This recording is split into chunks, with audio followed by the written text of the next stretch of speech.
Welcome to Three Crosses Farrier Company. I'm Caleb, and this is part 2 of Shoeing Magic. In the first video, we did part 1. We did the front feet, and now we're going to do the hinds on him. This horse is a half Shire cross, and he is a really cool horse. One of the things that we discovered, and you'll see here later in the video, is that he doesn't like to be hot shoed. I had several people ask me, why we hot shoe, why we don't hot shoe.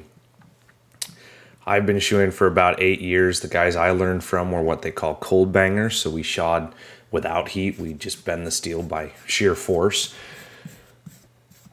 I am getting into and doing more hot shoeing.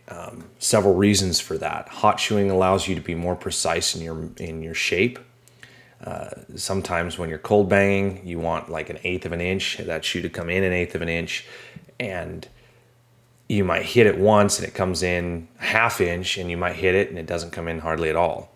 So with hot shoeing, you don't have that issue. You're able to control the shoe much better.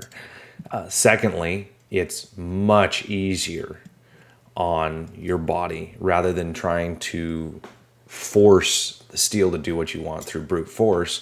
You heat it up and it's very malleable. The other thing that it allows you to do is it allows you to marry that shoe to the hoof. So it's one of the closest fits that you'll ever get. And so if you have a discrepancy with your rasps, I tend to get my foot pretty flat with my rasp, but it's never perfect. With hot shoeing, when you burn that shoe on, it is literally fit to that foot. The foot is actually molded or melted, if you will, to that shoe.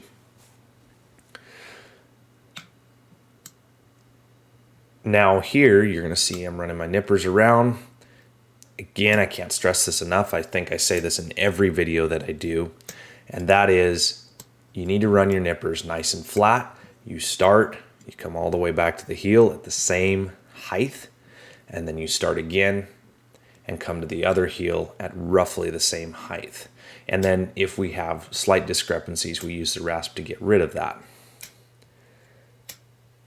It is probably one of my favorite parts of the video is when you have a nice big chunk like this and when you nip it off and it just falls off. Just like that. These are the bars, is what I'm taking out there. That right there that I'm using with my knife is the center sulcus. It's part of the frog. To answer questions I get on almost every video, I don't know why it's called the frog. You can Google it, I think. There's an actual reason why it's called the frog, but I can't remember what that is. Again, center sulcus, getting that cleaned out. You can kind of see the dead tissue and a little bit of thrush in those commissures. We're going to get that all cleaned out and try to get this.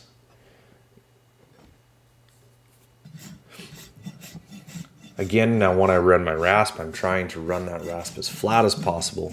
The goal is to make this hoof as balanced and as flat as possible.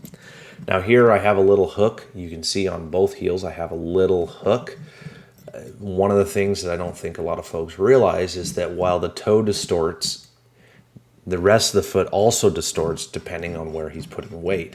And in this case, he has distorted right in the heel, right by the corn. The corn is right, that section between the sole and the bar. And what I'm doing here is I'm gathering the foot up. I'm making a mark so when I come back on the top side and finish the foot and rasp it, I can tell how far back to come. Now I'm getting rid of that hook on this heel as well, making that foot flow very nicely so when we go to shape the shoe, it just flows. We don't have any hard hooks or anything like that. These Shire crosses, these draft crosses, are probably some of my favorite horses to shoe. I like shoeing big-footed horses. I know some farriers don't like the draft crosses. They can be kind of annoying. They're heavy. They are hard on you. But in all honesty, I would take this size of hoof over a triple aught. Triple aught is super small. It's one of the smallest sizes I put on. There are smaller sizes like for ponies and things like that. But the triple is probably the smallest shoe I've ever put on. And you've got little nails and little hoof wall, and you're trying to thread the needle, if you will, get the nails in the hoof wall, not in live tissue, all the other things that go along with this. And I would take a draft hoof over that any day. A draft hoof, like, I'm using size 7 nails with this horse, size 7, or I think I got a combo for this when I was out of size 7.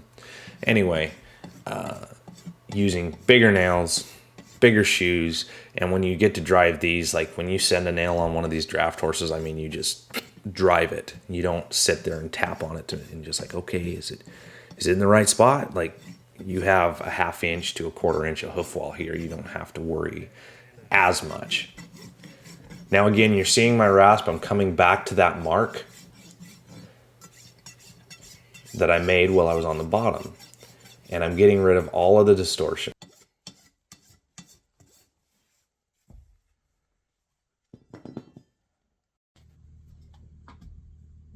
Now you're going to see here he doesn't particularly like burning. This shoe is a little cold.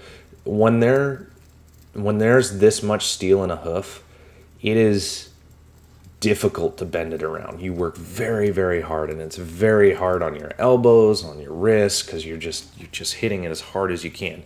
So again, the benefit of hot shoeing is, the number one benefit, I think, in my book, is that it's easier on your body.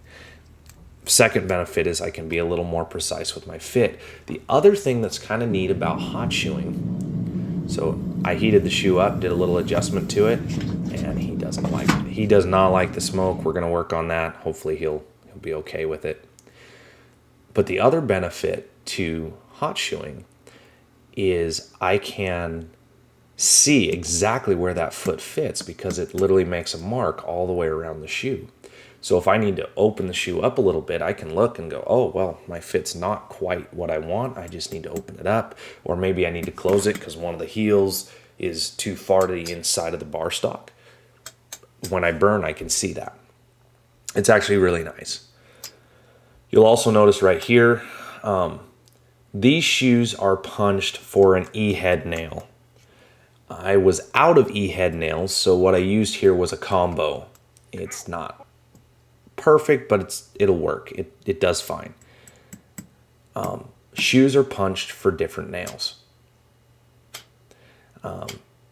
So E-heads and city heads are the two that I use. E-heads are a little bit squarer, and they have a little bit longer head on them, and they set in the shoe a little bit different. So if you try to drive an E-head in a shoe that's punched for a city head, they won't fit and they'll stick up too high.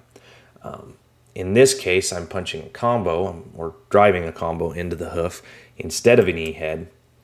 And because they are a longer hold, this nail does work. If I did it the other way around, it wouldn't work. He was really being difficult. I think that this horse has some arthritis up high, probably in his hock. Sometimes when you drive, depending on where that arthritis is, it sends a shock up the hoof, and so it's uncomfortable for him. Now, on these shoes, you'll notice here that I've got a grind on the medial side. One of the reasons I started doing that is if he does step over onto his other shoe, he's dinking around or something, then it doesn't have a square edge or a sharp edge to come down on that other shoe and pull it off, or a sharp square edge to come down on his ankle or his coronary band or anything like that and hurt him. I wasn't perfectly happy with that nail. I wanted it a little higher, so we re-drove it. There, that's a little better. I've started bending my nails over as opposed to wringing them off. Right there you can see my lateral mark. We mark our shoes so that we know which side is the lateral branch, which side is the medial branch. And when we put them in the forge and pull them out, we can have two shoes in there, and we pull them out and we immediately know which one is which. You can see My toe fit right there just wasn't quite what I want. I'm still working on that. It's one of those things that you're always working on being better. And I would rather have a shoe fit too full than too tight. So this is okay in my book. And next time we'll do better and hopefully nail that toe fit. I'm using a loop knife here as a gouge because I didn't have my gouge. This is a cheapo loop knife that I bought a while back, and I really don't like it. It doesn't work very good for hooves. It doesn't stay sharp. It's soft metal, but it works pretty good as a gouge. And this horse was going to a parade, and so I wanted to set those, and they're going to be sanding the hoof. That's one thing about gouging, is I can set the nails down into the hoof wall, so when your show horses or show people go to the shows, they can take a piece of sandpaper, run it around the hoof, clean it all up, make it look pretty, but they don't sand the clinch off.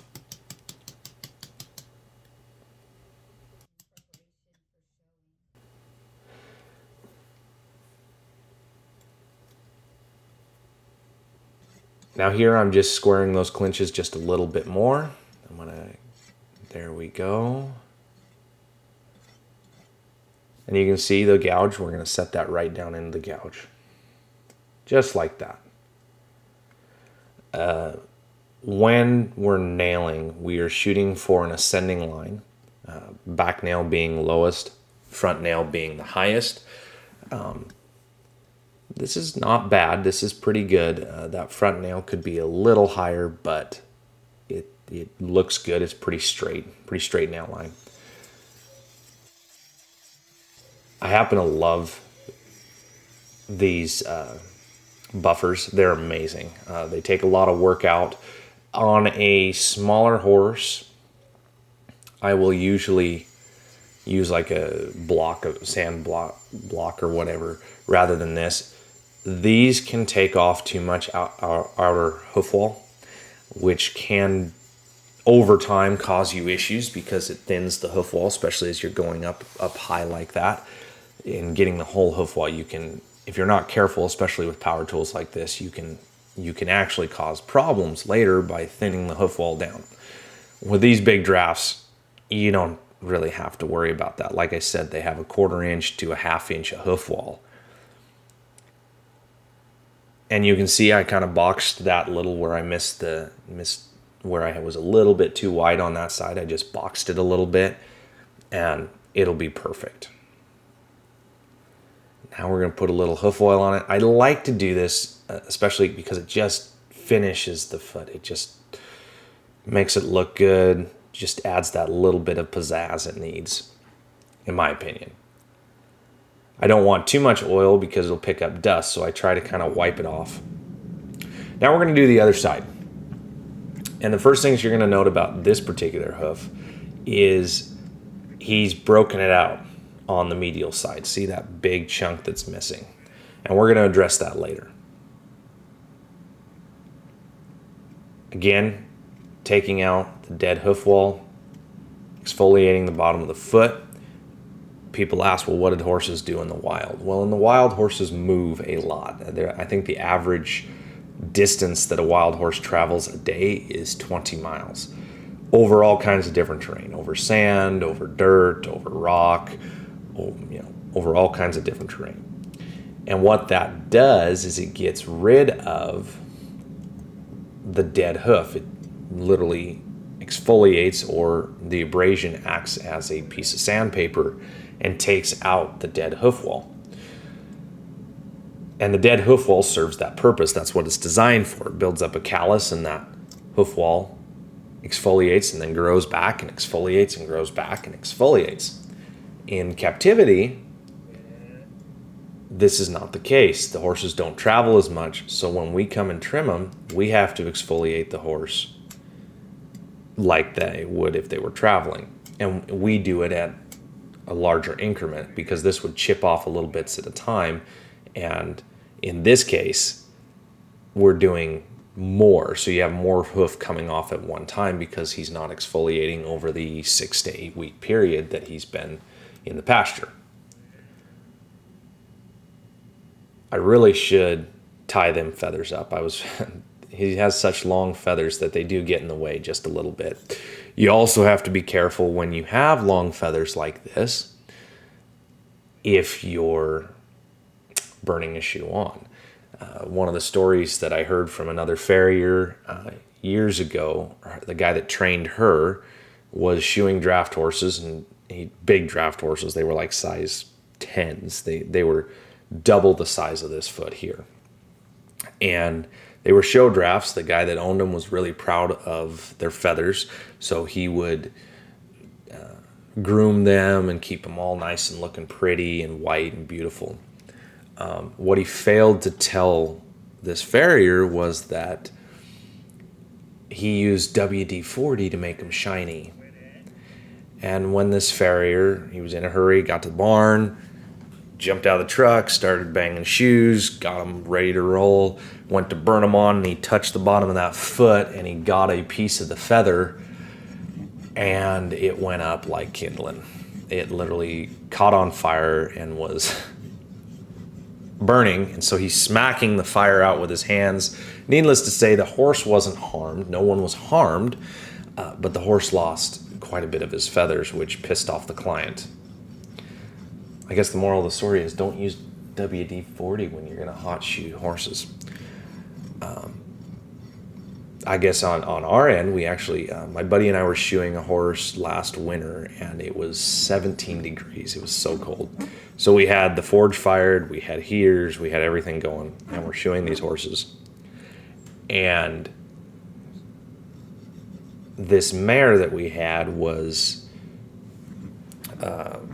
kind of one of those horses that if you put pressure on her, she kind of went backwards. Instead of like giving to the pressure, she kind of did the opposite. So she kind of started to back up into our forge. She got out of position and started to back into the forge. So my buddy tried to lead her forward. Well, when he went to lead her forward, she pulled back and landed right in the forge. Her tail landed right in the open door of the forge, which normally the door of the forge is closed, but it was really cold and we were trying to stay warm. And she had a little bit of flame running up her tail, and so I smacked it out. I felt really bad about it, and she wasn't hurt. Nobody was hurt. The horse wasn't hurt. You couldn't even tell that she caught on fire. But sometimes when you're shoeing these horses, just things like that happen, and it's a bad day. Now here again, you can see where that big chip is. We're going to address that in just a little bit.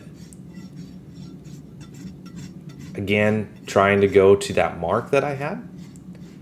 We want to go all the way, get rid of all of the distortion, gather that foot up, and bring it back underneath itself.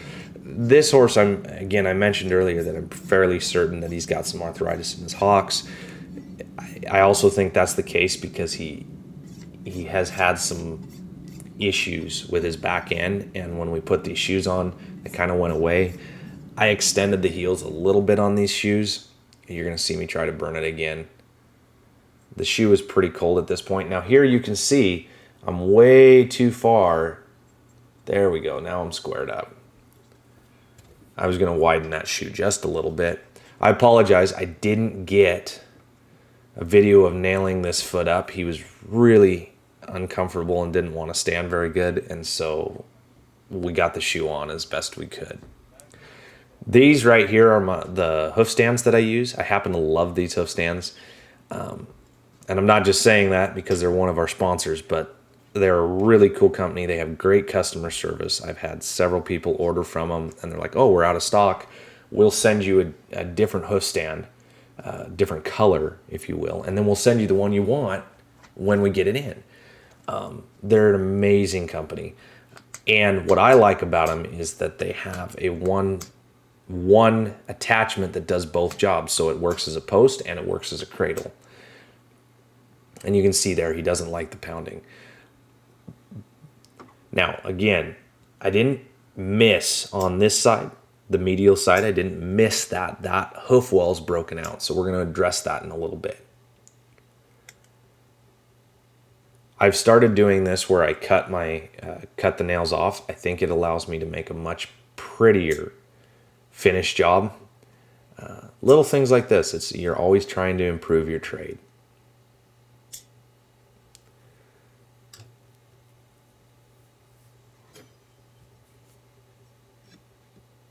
Now I run my rasp underneath to get rid of the little bit of hoof wall that kind of chipped or burr, like the little bit of burr under it.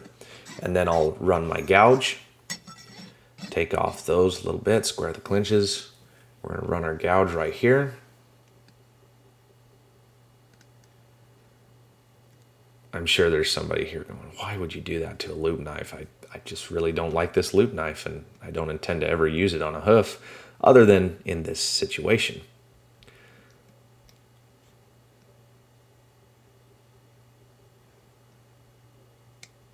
And again, you can see it just makes a little bit of a, well, we call it a gouge for a reason, but it makes a little indent that we just set that nail right down into so that it sets even with the rest of the hoof wall.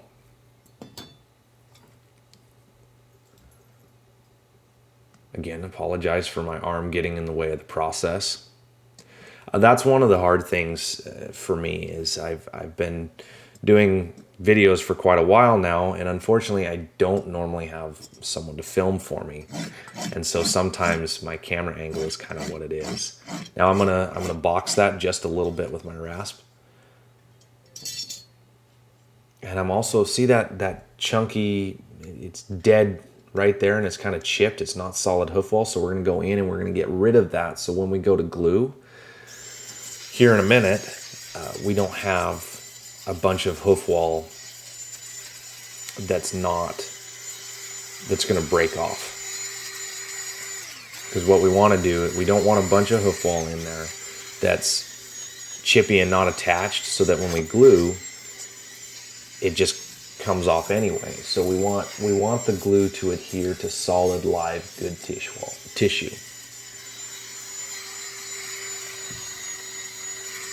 Again, these buffers do make it nice, and they do just do a beautiful finish job. You get rid of all the rasp marks and everything and just make that foot look really nice.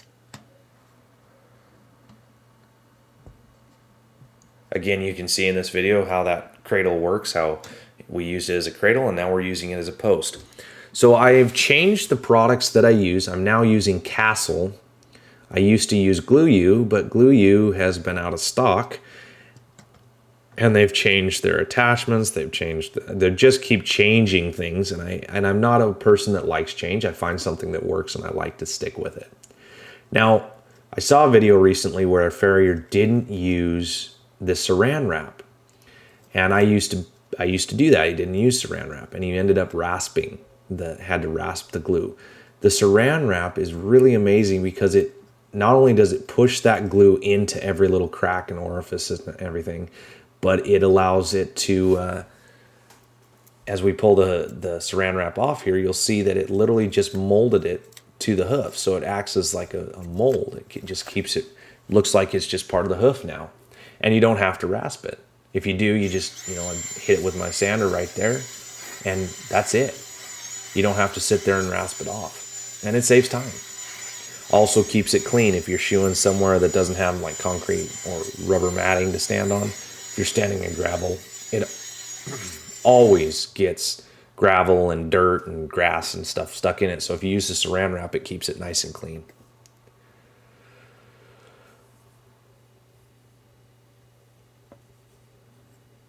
A little bit of hoof oil. Doesn't that just look nice? It just looks really, really nice. I like that.